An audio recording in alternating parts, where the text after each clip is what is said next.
Also, yeah, in the top five as well, we're looking at fights like Izzy and Whittaker too. We're looking at Costa versus Vettori.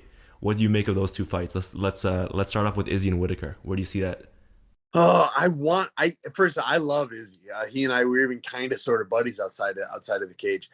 We've hung out a few times, and so I do think he's going to win. But I really like Whittaker, and Whittaker has looked so good since he's lost to Izzy. I don't trust his chin, and Izzy's so good at finding it just that one time. And then Costa versus Vettori.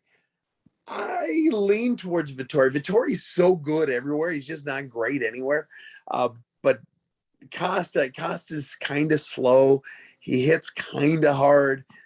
He's not as good at anything as Vettori is. So I'm picking Vettori in that one. Vettori in that one, okay. Yeah, the one thing, just to go back to the Robert Whittaker thing, sometimes like we forget. Like I forgot how good he actually is.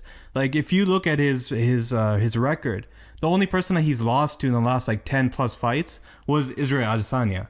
And that was after coming off like this long layoff and where he was on in the hospital for a very long time with medical complications. And then he came back in front of this huge crowd against this up and coming star, and it just didn't work out. Like you could tell from that fight that he didn't necessarily put his best effort forward. Yep. Now, does that mean that he's going to beat Israel Adesanya? I don't know.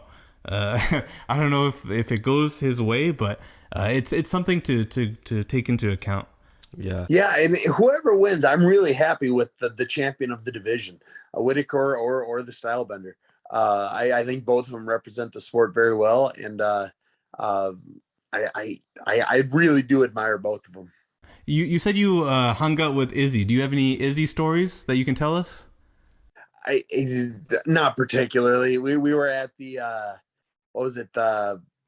It was like the worst fight in UFC history. That Lewis versus Nagano. And we were sitting next to each other, and so we were just we were doing the wave together and just having a hell of a time as fans during that fight.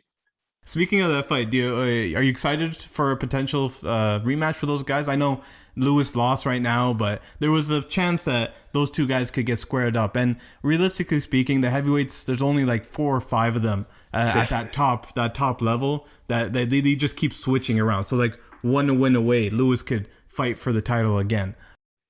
I'm always excited to watch Nagano fight. He's just, to me, he is the most exciting fighter on the roster. Just that raw power that he has is just really impressive. So whether it's Lewis or Gane or Gain or whoever else, I'm always a big fan of watching Nagano do his thing.